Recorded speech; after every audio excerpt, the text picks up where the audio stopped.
3, 2, 1, and we're live. We're not actually live. I always say live, but it's nice to say we're live with Nobody's Famous podcast with Waleed Shah, and it's pretty exciting. It's our first. I want to say celebrity guest. I want to say celebrity guest. I want to say. Whoa! Hey, I got that status, huh? Yeah. Big for us, man. Big for us. Right. Celebrity guest, and it's a pleasure. Thank you for being on the show with us. Very, very quickly and a short notice. Yeah, man, we're here. It's really cool, and I want to start quickly by saying you have a very strong beard game. Thanks, man. Thank you. I'm very proud of my beard. I love my beard. And it's on the logo, man. Yeah, man. It's on the logo, and just before this, you convinced me to keep the face on the logo, so I think I'm gonna keep it. Yeah, I'm keeping listen. the beard. I'm keeping the logo. It's going on the T-shirt. That's it. Before we get into the logo, can you explain why the beard? Why is that this way? It's a tough one, man. I get asked this question a lot, and I don't really have a solid answer for it. But I think I've always had like almost like stubble, like yours, just a little bit less. Mine's a stubble now. Yeah. Yours is mine's a stubble, and I thought I go trim, and I go to the barber and he trims it. I'm like, I'm so like we spent an hour on this thing. It's a stubble. I mean, it's not stubble, but like that's where mine was before, right? And I had I always had that, and then while I was working in the oil industry, right? I sometimes I'd had to clean shave, like proper clean shave, to go on site, and I hated that. I absolutely hated going clean shave, and I looked like a bird. You know what I'm saying? Well, that's the first time somebody say you look like a bird. Yeah. Dude, I got big ears. You know what I'm saying? Like when I clean shave, and I used to shave my head as well. So like my ears would like really pop out. Yeah. You know, so as soon as I started going into this whole creative field, even still while I was in the oil industry, I started growing a beard, and then I would try to get out of going to the oil fields. Going off site, I'd be like, dude, man, like I gotta shave my beard, man. Come on, man, don't do this to me, man. And then my manager would kind of let me off, because is it like I'll shave my beard if it's like if I'm going for a while, but don't send me for a meeting for a day and get me to shave my beard. You know what I'm saying? No, you're working on that stuff for for 2 weeks, and then exactly. It's just gone one day. So it kind of started there, and then when I fully went into the creative field, I kind of left my job. I probably had it before that anyways. I still had it like at the tail end of my oil field career. But that was kind of like the artist stamp, like I'm not going back to clean shaven. I'm not doing it. This is me. That's it, And I think, people kind of change the way they see you and interact with you when you have like a big beard, like bigger than a month or 2 months. Like when you have like a year beard, people treat you differently. Yeah, man, that's a soup strainer. Like that, like stuff gets lost in there. Yeah, man. That one. That's like I'm telling you, this beard game is pretty. Like if you see me clean shaven, I look like I'm 4 years old. Yeah, I'm 29, but I look 4. Not like 20, 17. I look 4. So. Yeah, let's not do that. Yeah. Yeah, I just wanted to compliment it because Thanks, what's cool about it is when I see him. Because I see him around and he's taking like his photos and he's working. And when I see the beard, I immediately know that it's him. But it's not just the beard. It's not just the beard. It's the hat too. It's the hat too. It's the hat, man. It's the whole brand. The hat beard combo with the red. It's got to be the red one as well. That's the other question. Yeah, it's got to be the red one. It's got to be the red hat with the beard. You see that silhouette anywhere, you'll know like what he's around. So then why the hat? Did it just was it something that you just you put it on one day and you're like, this looks good, that's my logo, and we're running with it? Or was it when someone saw you had it on and someone's like, by the way, that's you look really good, Waleed, and you're like, thanks, man. Yeah, I'll tell you the whole story. It evolved from like a long time ago. I was in a band. Right, and we were here in the UAE. We moved to Canada as a band when we were going to university, and we were playing this one show where I'm usually the guitarist, but for this one show, like I'd switch Obviously. out. For this one show, like I really wanted to sing, and we wanted to do like an Elvis part, and then we had this other tune that was like really bluesy that we came up with. So we all changed our sort of personas to like suit and tie, blues. I wore suspenders and a white shoe. Okay, you know, nice, like nice. you see what I mean? That whole thing. And then a friend of mine, she was just like, dude, I have a hat. You should wear a hat. So she gave me her hat just for that show. That was it. And, you know, it was cool. But then when we went out after, everyone's like, dude, I like your hat. You look good in it and whatever. And then it just became my thing. I just started wearing hats all the time, like fedoras, whenever I'm out. With the beard? No, I didn't have beard. no beard. Okay. No beard. So the beard hat later. came before? Yes, the hat came first. Yeah. So, you know, fast forward, you know, 10 years, you know, we graduate university and you know, we do the oil thing. We start White Cube. We start shooting photos and I still want to wear my hat. You know, I'm still wearing my hat. And by this time I have like a collection of like a good like 20 hats. You know, I'm the hat guy. You know, like I'm really invested in the fedora. That's my look. That's it. And this is still before the beard. So I start shooting nightlife, right? And when you're shooting nightlife, you know, you've got your camera and your flash stuck on top of your camera. Now the problem with the fedora, the brim would hit the camera with the flash. The brim would hit the flash, right? So I couldn't bring the camera up to my eye without my hat being in the way. So, but I still really wanted to wear a hat. You know, like at this point, it wasn't red. So I looked through my hat collection and I had this one hat that was with a short brim. And it was the red, and it was the red one. It was the red hat with the short brim. It was meant to be. It was meant to be. So I wore it and I'm like, it's okay. It was just the first day. And you know, I actually remember that day. It was that, you know, remember that club in Abu Dhabi called People by Cristal? Yeah, I remember. I was going to say, because that's when I saw you there. That was that day. It was the day Craig David was a DJ. And really? Yeah, he came there? down. I don't know if you were there, but okay. I remember. Obviously, I wasn't there. Yeah. Obviously, I wasn't there. I mean, I mean, I was shooting People by Cristal like for 2 years, you know? Yeah, because I saw you once. Yeah. And I think it was white, a white hat, maybe. Or you never wore a white hat? No, it was always a red hat. Guess I'm colorblind then. Yeah. So while I was wearing the hat, there, you know, it's crowded, there's music and whatever, and then this one girl, you know, grabs it and she's like, hey, what, you know, everyone's trying to get their photo taken. I'm trying to get to Craig David, right? So this one girl's like, hey, can I wear your hat? I'm just like, you know, fine, here. And I just put it on her head and I just wanted to kind of turn around and continue. She's like, no, take a photo of me. I'm like, fine, sure, just, you know, get out of my hair kind of thing, you know? So I snapped the photo and I took the hat back. And then somebody else did the same thing. And then she said, can I wear your hat as well? And then it clicked. I'm like, let me do a series. You know what I'm saying? That's where you get the... Yeah. So then all around the nightlife scene for like a year, I would get people to wear my hat and then I'll take a photo with them. And do you remember seeing the album? Can I wear your hat? So. I think so. Let's put it up. Yeah, let's put that up. I can't remember if I'm not sure if it's on Facebook. So we do the Can I wear your hat thing for like a year, and it's always that red hat because that's the only one with the short brim, right? So it's the only just, yeah. What's really cool about this this story is that an obstacle. You were actually talking about it earlier, Alex. Like he found an obstacle, which was the brim, the hat, and then now it's turned into it. First of all, it turned into other people wearing it, so they're kind of promoting you at the same time. Yeah. But then it turned out to be your image. Yeah, exactly.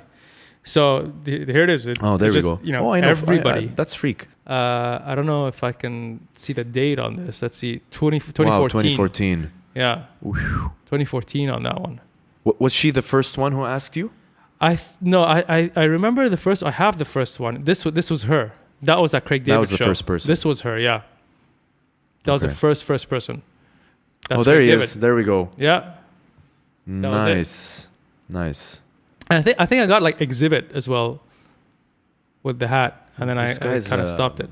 Was it Exhibit? I told you he's celebrity. Like. Yeah. He's rolling with these peeps. And I got the idea, you know what? I got the idea from a friend of mine. It's called Arya. I mean, this clicked when people started doing it. His name's Arya, and he's almost like a celebrity, like EDM photographer.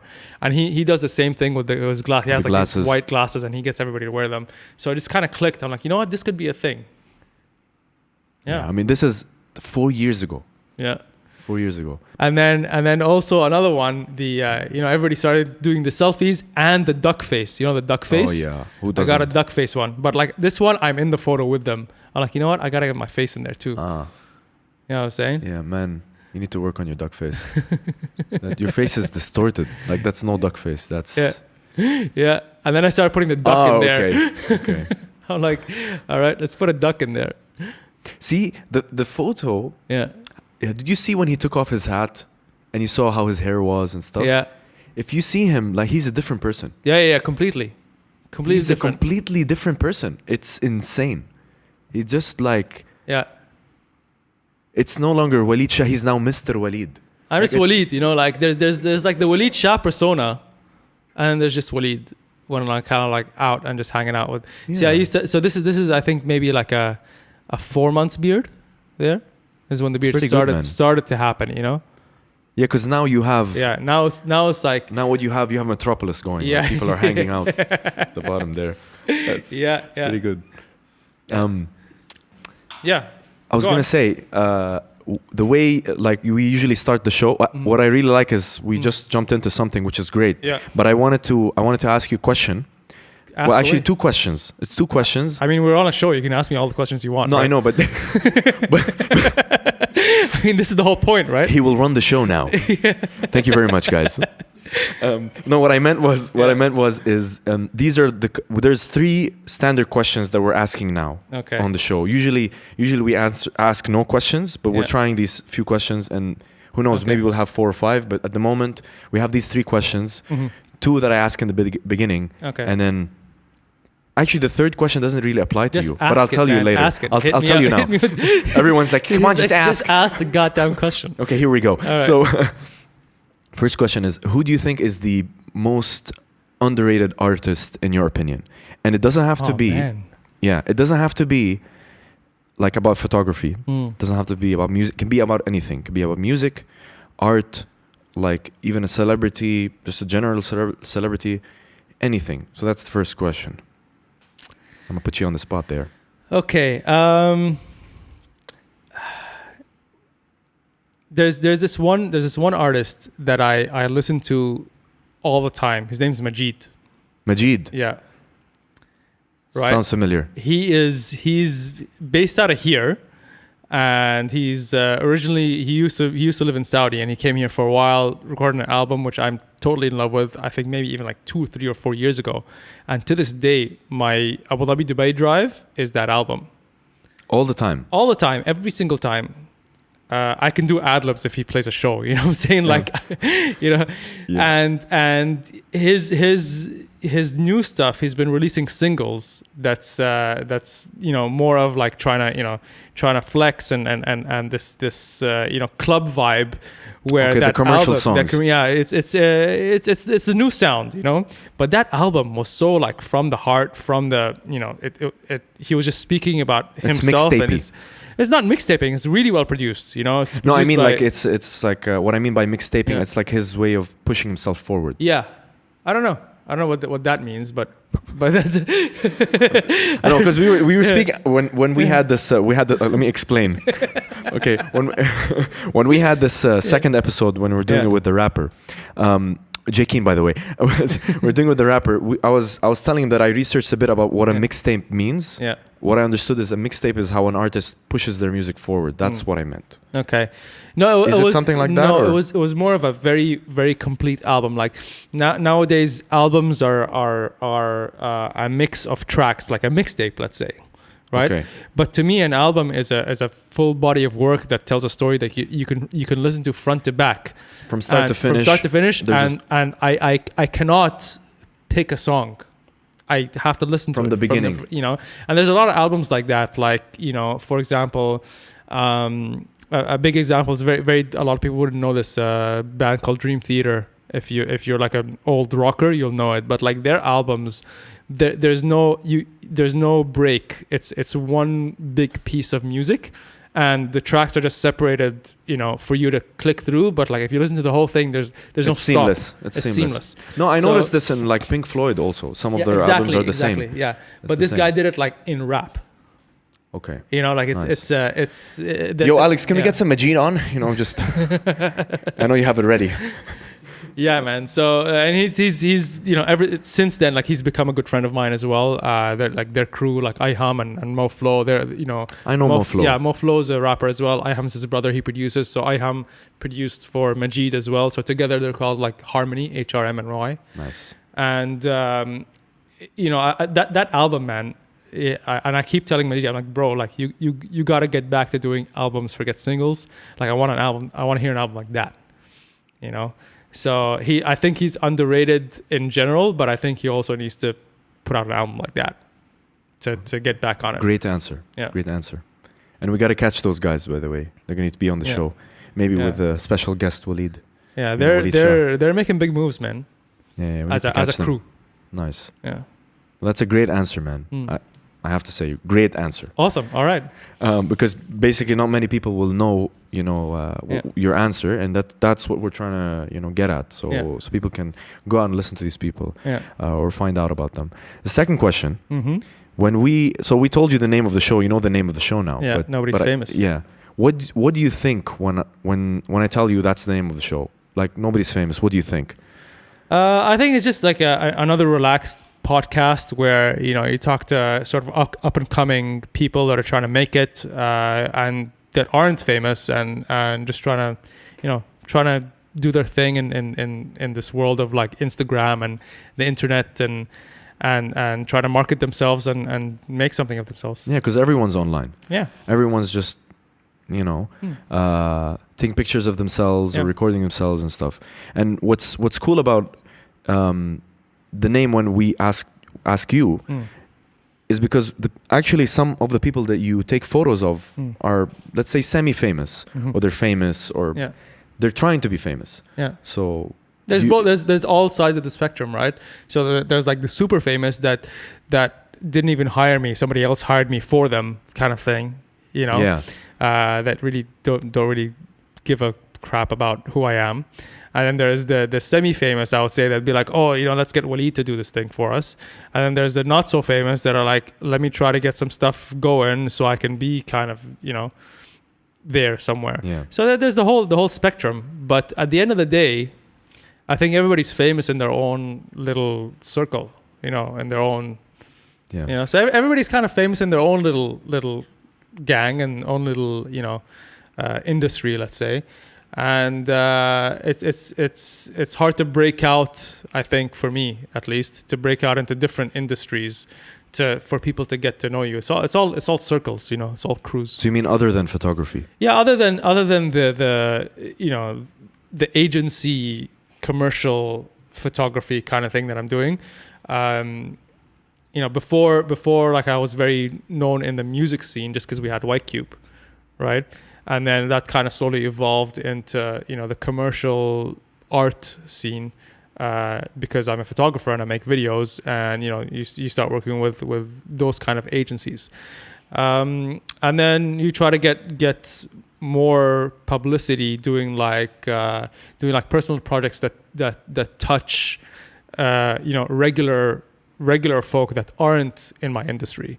I think that's maybe where I'm at just now. That's what I'm trying to do. I think you are. Yeah. Because you already establishing yourself as an independent, like you're Waleed Shah. Yeah. That's it. You know, it's independent and completely separate from what you used to do. Yeah. So that's props to you, man. Thanks, man. It's a good move. Is it working? I mean the WaleedShah.ae.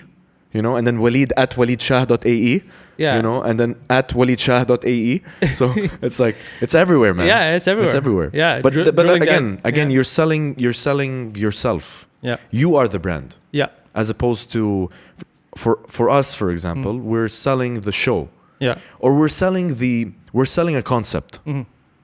You're selling yourself. That's the best way I can see the difference. طيب, Waleed, take us back. Take us back to let's go back to school, maybe how you grew up. How was it? How was your life living in Abu Dhabi? I'm sure you're very cool. Everyone knows now.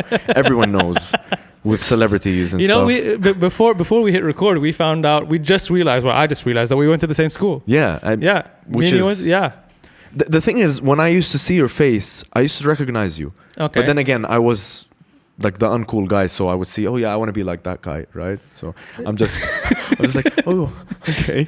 No, I think I'll be like him, maybe. And then I get beat up. Did you play any sports? Yeah, well, I used to play football. Okay. And obviously all like were all you my were friends you on the team, on like the school team? Never. Okay. Never is the right answer. Never. All right. Cool. Or maybe I was once, and that was it. Because you know what happens with the school teams, right? So there's a 2 or 3 year difference between the 2 year difference between the oldest person and the youngest person, right? So there's always, you know, let's say grade 5, 6, and 7 in the same football team of like under whatever 16, right? Oh yeah. See what I mean? I remember. So if we're 2 years apart and you were on the football team regularly, we would know each other. Football, basketball. But I wasn't. Yeah. I wasn't. Yeah. So like that's why we didn't know each other. Yeah. But I'm sorry, man. I'm sorry. But yeah, school was good, man. School, like I had a great time in high school. I'll tell everybody, we went to Shuaifat, both of us. Yeah. Which was you know, in the Abu Dhabi community, we were viewed as snobs, let's say. Back then, maybe. Back then, yeah. Now it's a bit different. I don't know what the scene looks like now. Yeah, but the school scene. The school scene, yeah. There's like we were like, it's pretty underground. No, like still, like even to this day, you know, if you tell somebody, hey, I want to Shuaifat, they'll be like, oh. Well, yeah, you know what I'm saying? Well, actually, I get a different reaction. I don't get the oh. I get the I get that one. I get that one. Yeah. Like, oh, yeah. You speak that way. You have that accent. Exactly. You know? That international school accent, because like ACS had their accent. It was super American. Yeah, but then Khubayrat had their accent, which is super British. Yeah. And we were like kind of in limbo. Kind of. We had that international English Lebanese accent. And we didn't know where to go. Yeah. Yeah. So forget presentations. Out the window. You know? Can you do presentations? No, I can't. No. Yeah. No. So I mean, school was great. I was really into the sports thing and also really into the music thing. I think me and a few buddies started the music club in Shuaifat. Oh really? I think so. We had a music club? Yeah, I mean, I guess after we left, I'm not asking you. Yeah. I know. I'm not asking you. I'm just. It was an off-screen question. It was just I just didn't know. I mean, I knew we had music class. We had music class. Yeah, music class with the recorder. Yeah, with the recorder. Yeah. For those who don't know, Mr. Hammersley. We had Mr. Hammersley was the guy. I know. Who was a music teacher. Anyways, so. And for those who don't know what a recorder is. Yeah, it's like a flute, but you play it forward. Yeah, it's a flute. Let's basically say it's a flute. Yeah, but you play it forward. As opposed to playing. Oh yeah. The fine. flute's on the side, right? But you got to play this forward. Yeah. As opposed to an actual recorder, because it was weird. Like it was weird. It's a really stupid instrument, but you know it's easy to learn and everybody could do it. So like if you couldn't do it, like something's wrong with you, kind of thing. Yeah. I think I was fine in that one. With sports, maybe I came late in playing football, but I think with the recorder, I nailed that. Congratulations, man. Whatever I nailed, but it's fine. Yeah. No, you're okay. That's interesting. Yeah. So yeah, school was great, and until this day, like I loved high school days. A lot of people in our school would be like, yeah, man, school was like, you know, we were at the worst school. This sucks. But no, I'm like really proud of my school days, and then especially going to university. Man, first year was a breeze. I didn't touch a book. I didn't go to a lecture. Like, passed with flying colors because we'd already taken this stuff. You know, school was great, and then second year, the reality hit that I had to actually, you know, learn some new information. Now you have to study. Yeah, now I need to learn some new information. Yeah. All those years in high school. Yeah, I didn't do very well my second and third years. Where'd you go? U of T, University of Toronto. Okay. Again, we just nothing to compare. So my second and third year weren't great. Like I wasn't doing too well just because like I thought I'd do like I did in first year and just, you know, rely on what I knew in high school. But then fourth year I kind of stepped up my game and you know, and I didn't pass with flying colors, but just, you know, kind of passed, got my degree. You know, we used to have a saying, D for degree, you know, like you know, just aim for that D. You know what I'm saying? It's under C, but yeah, D gets you a degree, you know.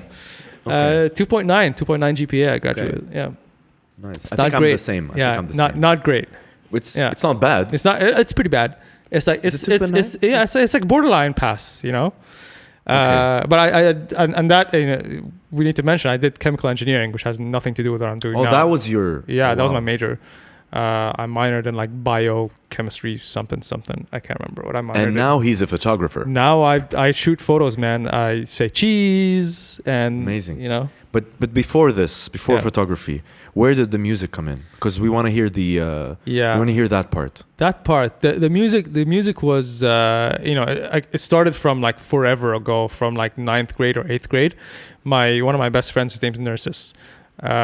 He was like a very classically trained guitarist, and I remember like I was a prefect in high school. You know what I'm saying? So I was prefecting. This guy it's the whole package, man. It's the whole package. UFT. He plays football. He plays music. He shoots photography. He hangs out with celebrities. I'm still going, by the way. I'm done with fingers. I'm sorry. All right. Nobody's famous. Kind of Nobody's famous. Yeah. So he was like, I'd let him. Well, not let him, but like he just hang out with me while you know. Let him. He slipped it. He slipped it. It's fine, man. Yeah, but you know, because so like you're letting me do the show. No, because like you know, like at lunchtime you're supposed to like kind of guard the doors as a prefect. Oh, okay. You know what I'm saying? So I'll be like, yo, come around the back. Like you can practice here, kind of thing, you know. So he was, and we weren't very close at that time. Like he wasn't my friend at that time.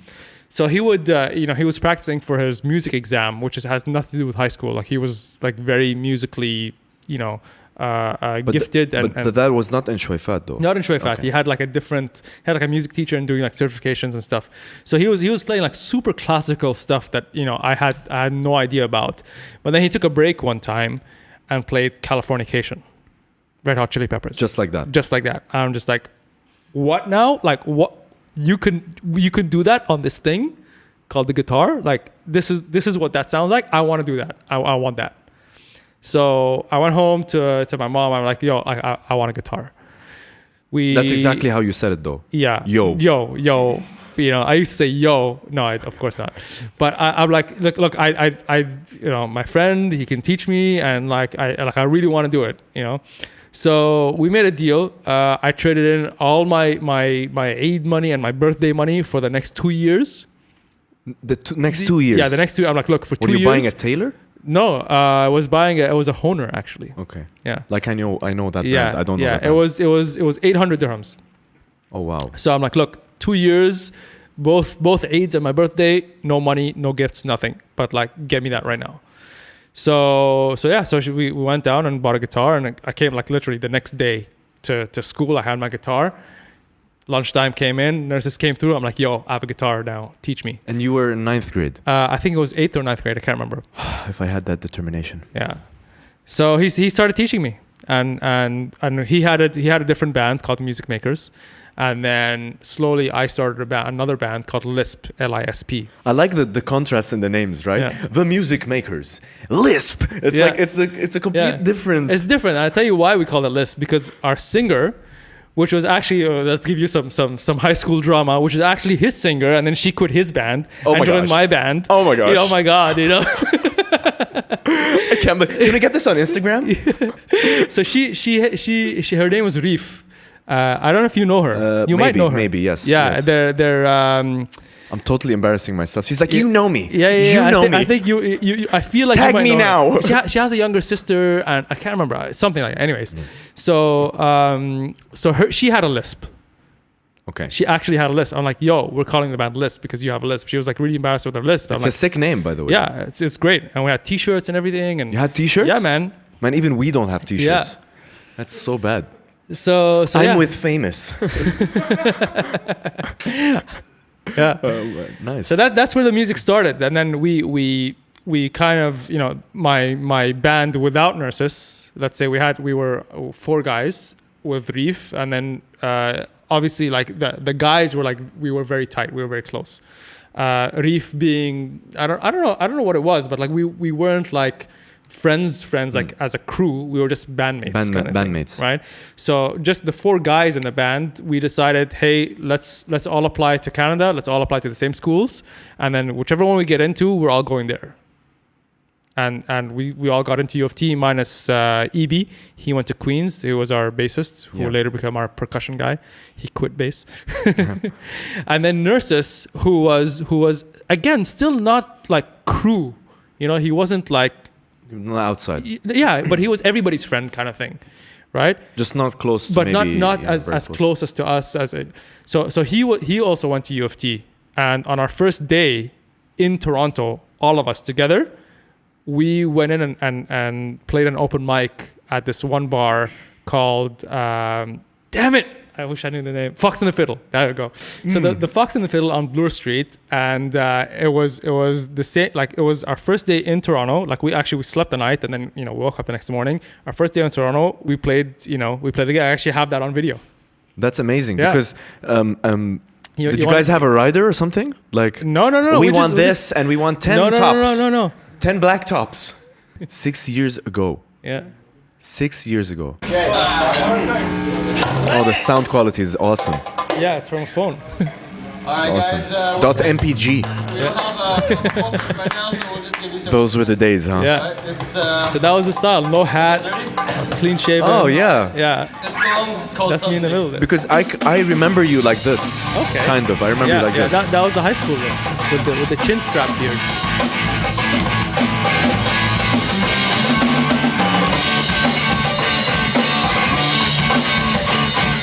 Awesome, man. Can I forward a little bit? Yeah, sure. Oh, here comes the solo with a tabla.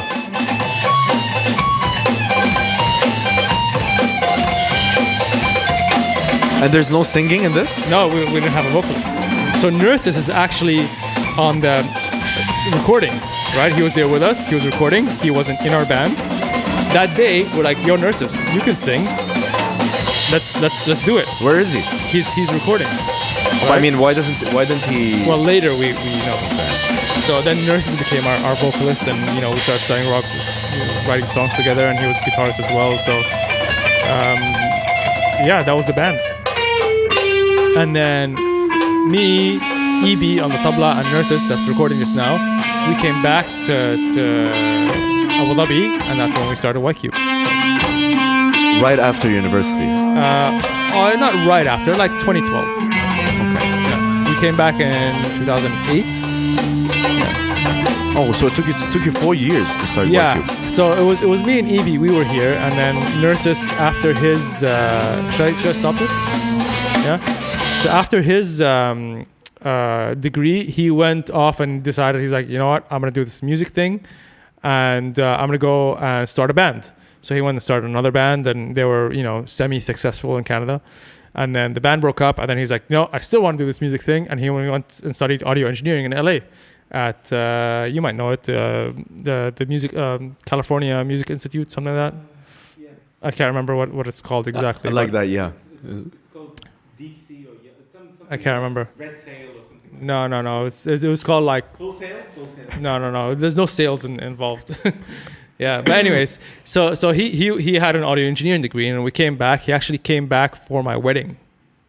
You know what I'm saying? Wow. Which was when? Which was, oh man, you put me on the spot again, man. Like 2012. She's Sorry, like, 2012. you're gonna forget. Yeah. 2012. 2012. Okay, so it was the same year then. Yeah, it was the same year we started YCube, right?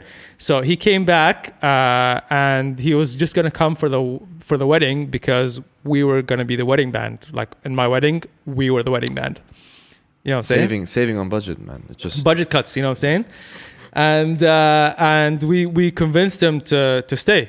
We're like, dude, man, like forget this audio engineering crap, and come stay here. We'll hook you up with something. And we kind of started YCube, and he found himself in Deloitte. He works for Deloitte now. And still till now. Yeah, still till now. But he was with them during YCube. Yeah, he was with them during YCube. Yeah. But that's how it kind of started. Yeah, because I remember when I met you guys 2 years after. Mm-hmm. I met you guys in 2014, I think. Yeah. And the impression that I got from Nurses, so the way the team was, as I understood, was you were kind of like the media, like for example photography, the video, visual and stuff, the creative side, and Nurses was more on the music and audio, just making sure everything technically was good. Yeah. And then EB was the numbers guy. It's perfect. That's it. You got it. I'm good with numbers. Yeah, man. I'm good with faces. That's it. خلاص. Yeah. That's fine. That's it. That's exactly what it was. Well, that's good. Yeah. And then so just for those who don't know, can you just explain to them a bit about Y-Cube? Y-Cube it started off as a recording studio, and we started because we were a band and we started playing music in 2012, and that was a time where nothing was happening in the music scene. There was just nothing going on. So we're like, okay, we have a bunch of songs we want to perform, but there's nothing going on. Let's not complain about it and do something. So we started the recording studio. We started putting on shows. We moved from EB's basement to like a commercial space, got like a proper license, got some staff, and kind of made it like a platform for artists to kind of jump off. It was sort of a jump off point. You're an artist, you can sing, you can play, you have some music. Okay, come down, let's record something, let's make a video, let's do a little create some content, put it out, and that's sort of your jump off point. So actually, we still have the YouTube channel up. You can go and see all the stuff. Yeah, you guys had a lot. I've seen a couple of things. Well, like ton you of would do content different there, man. things. You would record artists. You would do shows with them. Yeah. And the nice thing is you guys solved the problem, right? You solved the problem of like an up and coming artist who was in their bedroom and they didn't have any place to like play their music, and they could reach out to you guys and they could play in a studio. Yeah. So. Yeah. And it was all, by the way, like so the concept was very Robin Hood, right? And that's why there was audio and visuals and whatever. So the brand was very for free. It's community based. White, I guess. Yeah. Well, no. Y-Cube was just because of the space. When you see it, you'll understand why. But it was very free. Yes, you could pay for studio time as a client. If you're creating an ad for radio, if you're doing a score for a movie or whatever. So we used to do that. We used to bring in money that way, and we used to bring in money on the visual side. I'll shoot for nightlife and the menus for the restaurants and stuff, and we bring in money that way. But we'd use that money to pay rent and salaries and bring in artists for free and do shows with them and sort of record some music and put it out and just kind of help them jump off. And it was that kind of concept, like business on one side that feeds into the community, the grassroots stuff. Initiative. Nice. Yeah. And then to the $1 million question, the jump to photography. Yeah. And that's what I want to know, and then we can get into some of the stuff that you have done. All right. And show some jump, magic. Yeah. The jump to photography. Again, like we were very business oriented in order to fund this project. Like the project was all about artists, was all about musicians trying to create an economy around music. We wanted to record them, give them an opportunity to play shows, and then have them get paid to play wherever they want to play, right? So to fund it, we needed to find ways to fund this thing. And when everybody would come in, I had a camera. It was like a really, really old Canon camera for like 400 dirhams. I got secondhand because I was going to India, and I'm like, okay, I have this camera. Let me just shoot some photos of these guys, and then say, hey, these guys were here. And then when people started to come in, and more content was generated, the places that wanted to book the bands started to want to use these photos. I'm just like, oh, okay, so it's actually like my stuff's good enough for somebody to want to use it. I thought, I was just putting it up for ourselves just to say like, hey, we're doing this kind of thing. And I just got better and better, and more and more people started to ask us to shoot for them, whether it's nightlife or live music or whatever, and we started charging for that. Just honestly, not as like an art form, but just as a means to get cash to pump into Y-Cube. And then I just kind of fell in love with the process of photography and being able to do more than the average person can do with their camera or with their phone. And I just got better and better at it and started to teach myself. And I fell in love with that side of things.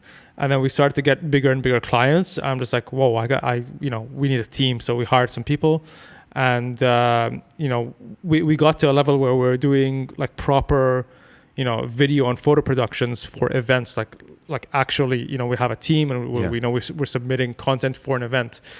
That's where it started. It was a business need that turned into I'm actually good at this and I actually like it. Your hobby, not your hobby. So it's your career now. Yeah, now it's a career. Because when you look at the photos, honestly, we were looking at the photos before. When you look at the photos, it doesn't look like you like.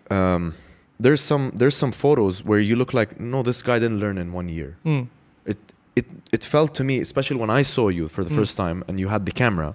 To me, like, this guy has been doing this for a long time now. This guy he knows what he's doing. Yeah. But now when you tell me this, and it's only been a short time that you actually learned and then you got into that, it doesn't show in the photos, which is great. Cool. Thank you. I mean, it's really like how amazing how you can just sit down and you just learned the whole thing, and it's a good segue to just some of the stuff that you've done. Maybe the first thing I want you to talk about is some of the recent things that you did. Okay. Which was the girl wrapped in the nylon for the flowers.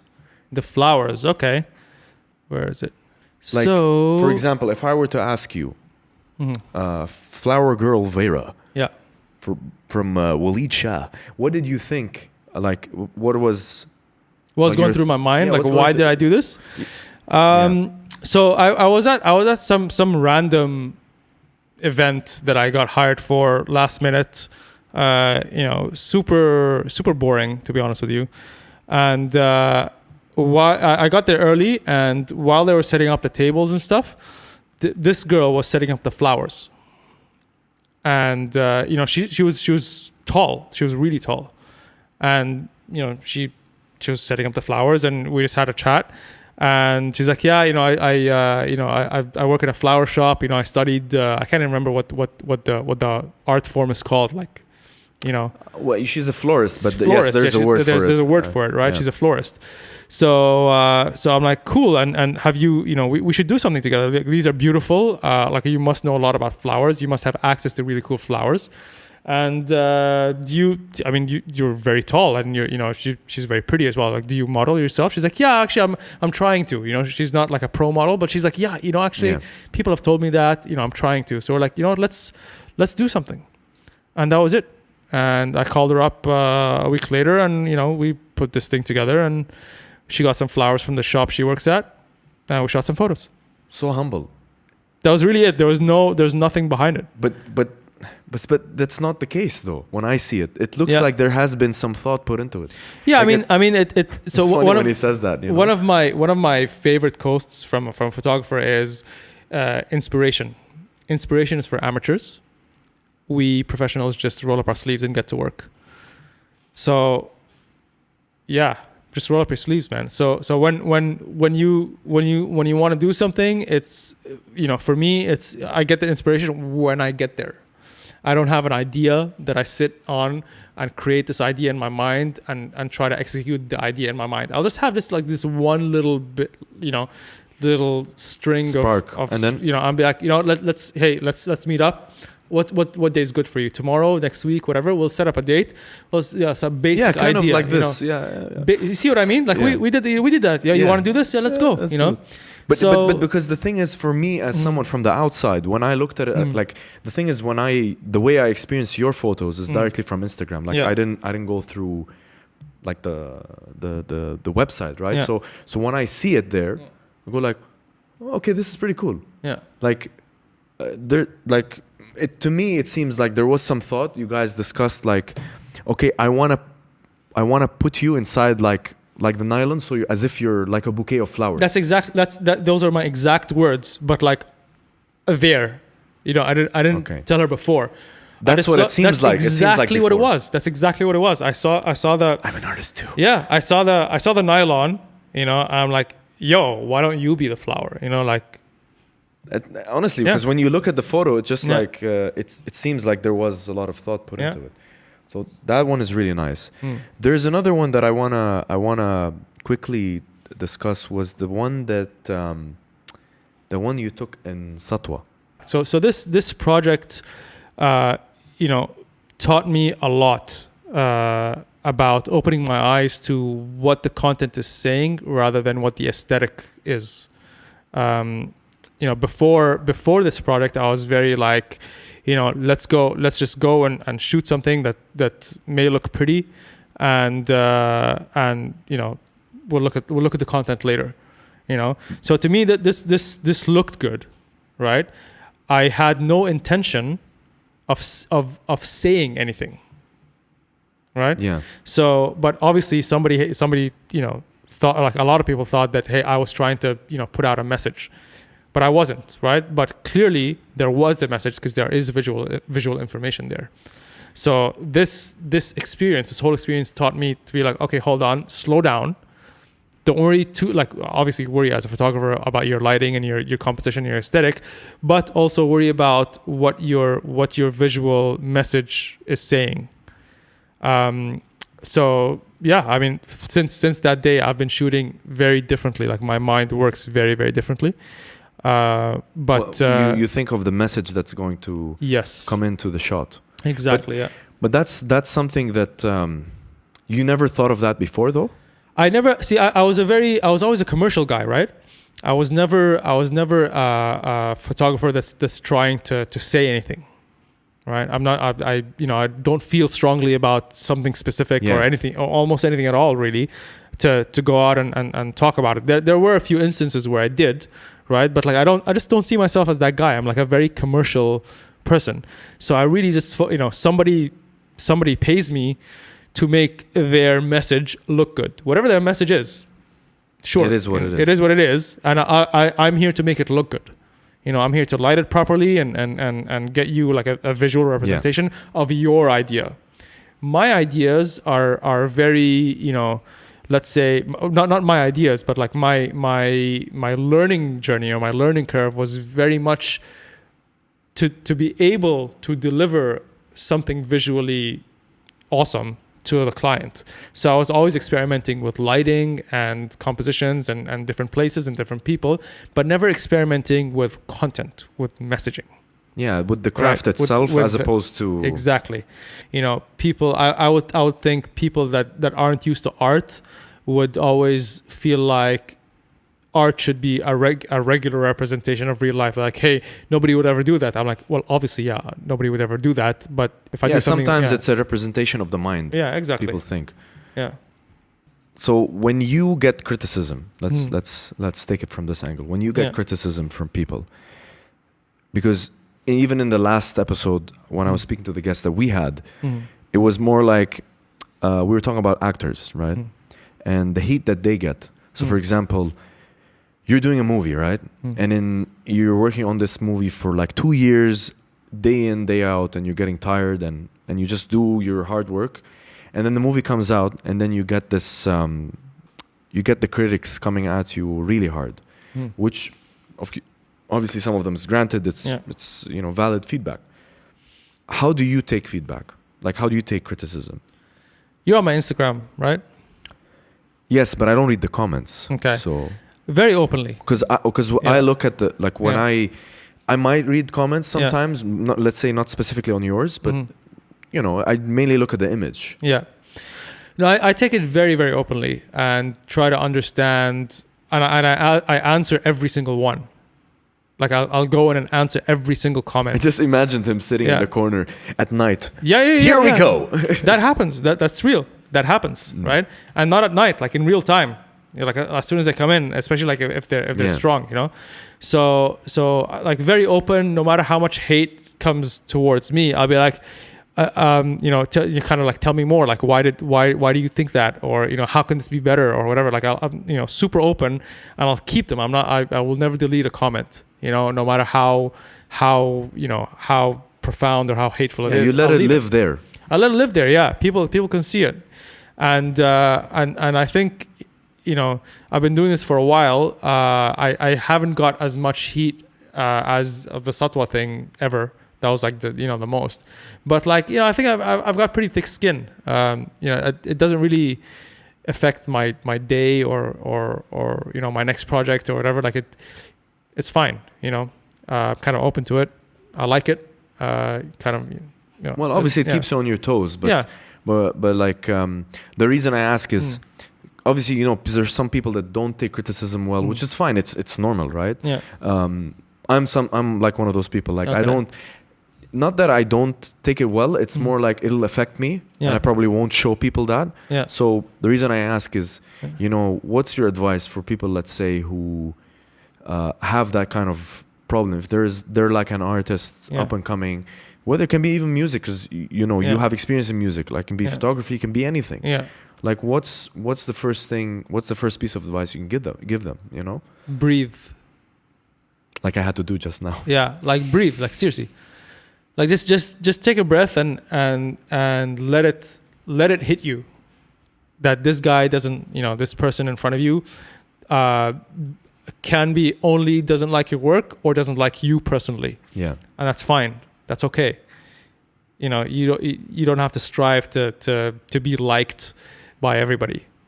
And I think it's hard. It's really hard. It's hard to. It's really, really hard to be liked by everyone. And no, it's yes, that's hard too. But it's also hard to realize that you will not be liked by everyone, and it's hard to realize. It's hard to come to terms with that.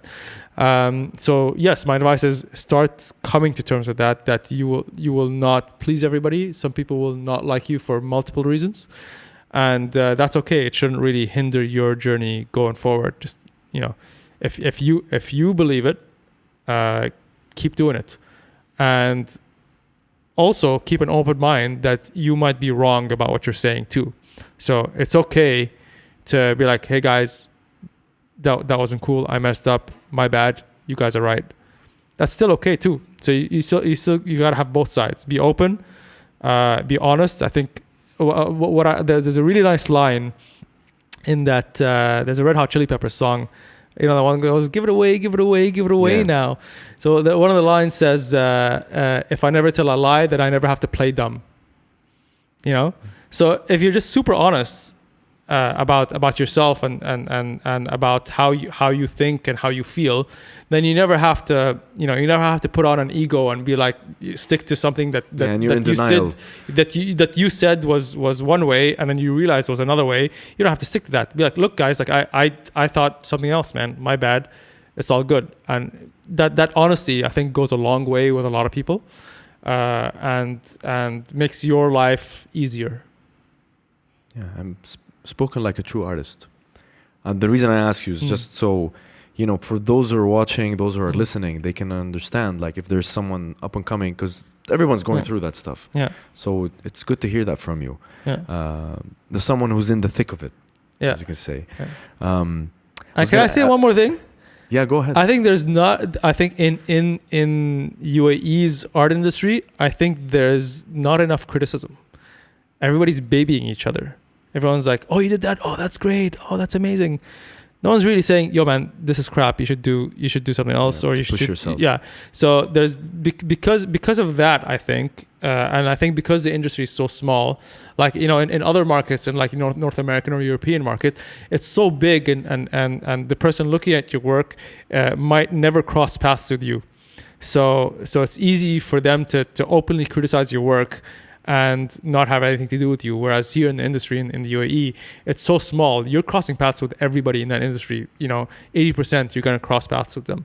So it's hard for somebody here to criticize your work openly, if they want to work with you, or if you want to work with them, or somebody, or you know what I mean? Yeah, they need to just not to lose face just from the first. Exactly. So I think here as artists, we are very, very privileged to have such a small, media circle that anytime you do something, the media covers it in a positive way and be like, hey, this guy did this and he's from the UAE and yay, you know what I mean?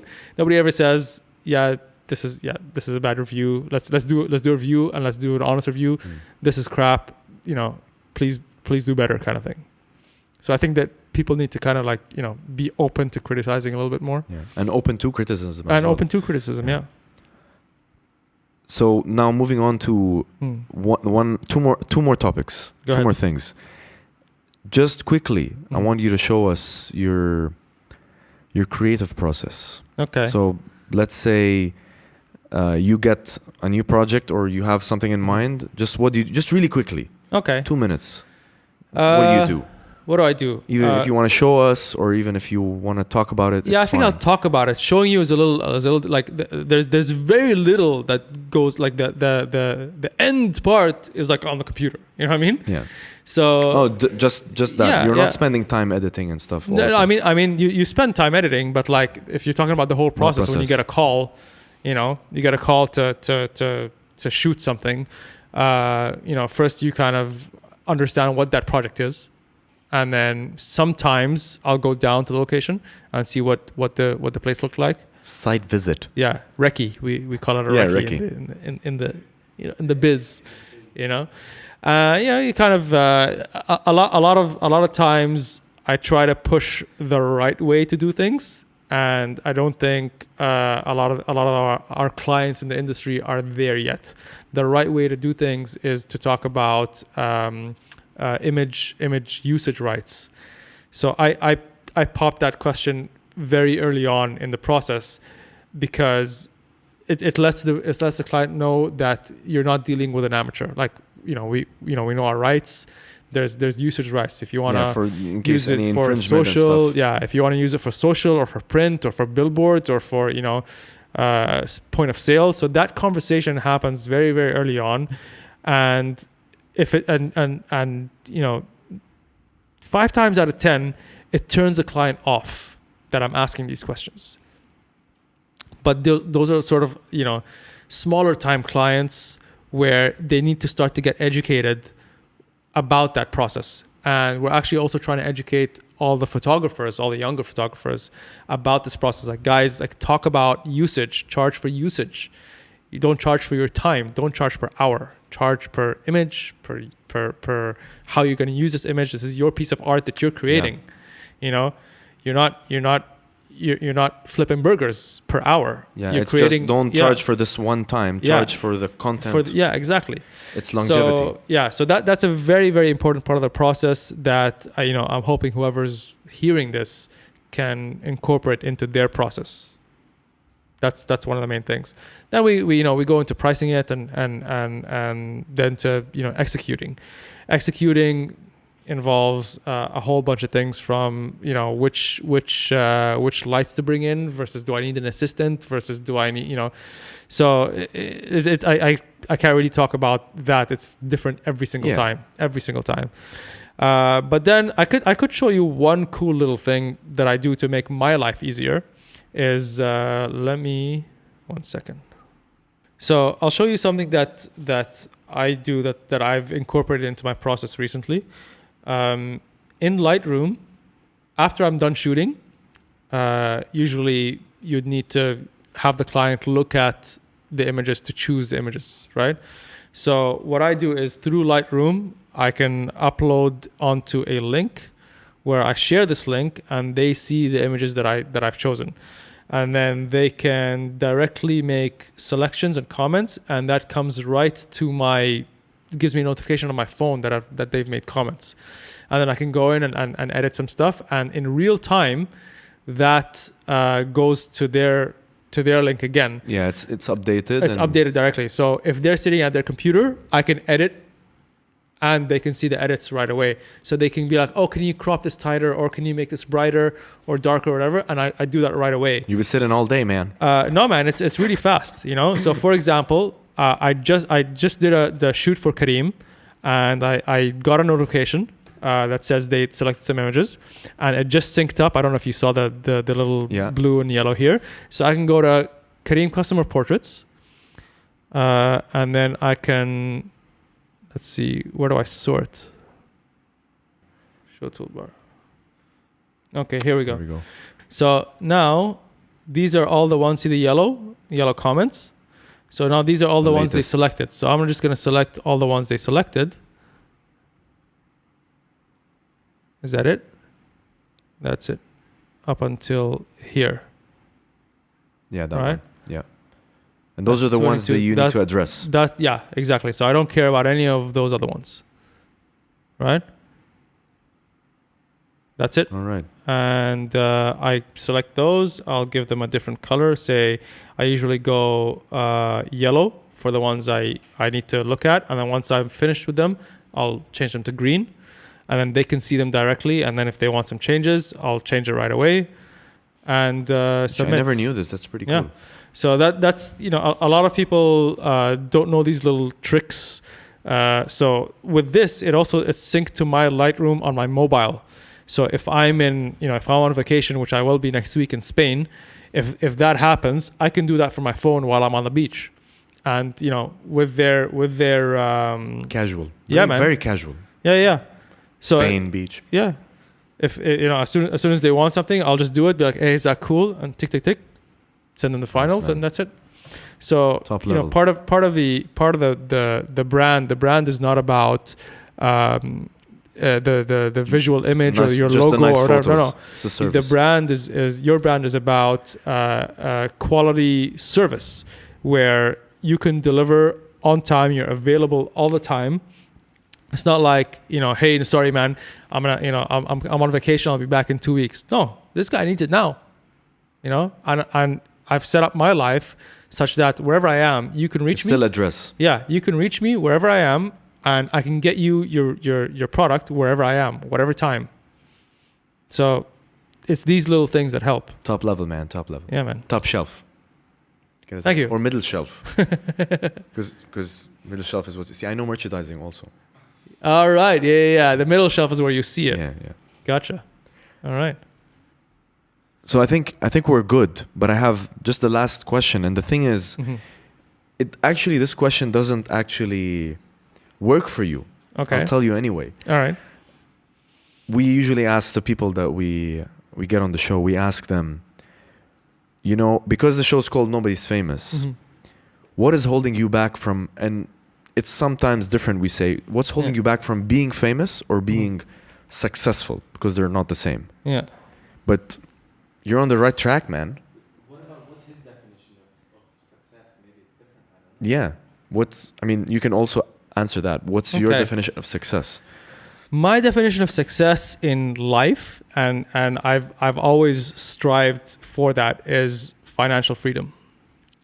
So I don't need to be making enough money to have a private jet and a yacht and stuff. No, I want to be making enough money that if I want to have 2 cups of coffee, I can have the second one without thinking about, if I want to have a steak today, I can do it. I don't need the really, I'm not buying a Bugatti. I'm cool with what I've got now. So you don't want to wake up in one. No. So that to me, that's success, and I'm working towards that, where I don't need to work, I want to work. Hopefully in a few years, I'm gonna hit that target based on not just the amount of work I'm doing, but multiple investments that I'm investing to generate enough passive income where you don't have to work every single day and. Yeah, so you're almost at the point where it's a job you don't need the vacation from. Exactly. No, that's not it at all. It's a life where I don't need to work. It's a life where I want to work, and everything that I do is just sort of extra on the side. But again, my life is very humble. It's not, it's not. I don't clearly. Yeah. Beaches in Spain, celebrities. I go back through the list. Should I go back to the list? Go ahead, man. You know what I'm saying? Like, so I don't need a crazy amount of money to achieve that. So I think that it's a mixture of the mindset of being okay not having that much and calling that success, and then yes, and then being smart enough to make those investments to have that passive income to achieve financial freedom. I think that's success. Waleed, well said. A brand well made and in the making. I don't know what to say, man. It's been an awesome show. Thanks, man. I want to thank you for coming on and again doing it so quickly. Pleasure. And that we used, this is his studio, by the way, at Waleed Shah, please. We always shameless plug everyone. Yeah. And we didn't do it this show. I mean, it's not a shameless plug. I'm on the show. Yeah, right? I know, but it's not like you're plugging in, like, you know, hey, at Apple. You know, like, No, but we I'm saying, I'm the guy on the show. No, that's true. That's true. It's not a shameless plug. I know, but it's we're calling it shameless plug just because, again, like, nobody's famous, right? Well, everybody wants to plug. Everybody wants to, you know. So that's why I'm just saying it's shameless. Don't forget to follow, by the way, at Waleed Shah, by the way, on Instagram, on all platforms. Again, thank you so much. I think it's been a good show. Yeah, I like it. I'm actually really glad it took me back a little bit, having all this gear and audio stuff, and like, yeah, man, I missed this. You went back to high school, man. Yeah, no, I went back to White Cube, yo. Yeah, that's good. That's good. And it's a pleasure. And I'll sign off. Do you have anything that you want to say to us? Get out of the house, maybe? Not really, no, man. You're welcome to chill, man. But again, thank you so much. Thank you. Should I sign off, Alex? Should I sign off? And so this is the Nobody's Famous podcast. We just had an amazing show with Waleed Shah. You can listen and you can watch this podcast. Please don't watch it while driving. Please do not watch. Thank you so much, Waleed. Thank you. Just sign off, man. Just sign off. All right. Waleed Shah signing off. Thank you.